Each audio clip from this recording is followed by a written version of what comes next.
using plural forms in Kurdish. Hın devam dikin.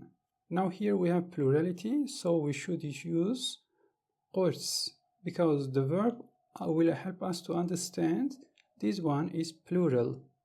A few courses are ongoing. A few children.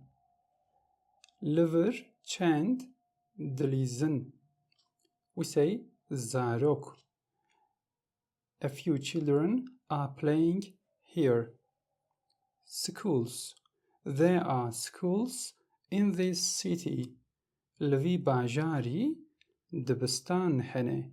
In a there is there are sentence, we use hene to understand the plurality, so the object will be singular. A lot of fruits. She gets a lot of fruits. Ew gelek meweyan digre. In a present tense sentence, we look at the object to understand the plurality, so we use the plural form meweyan.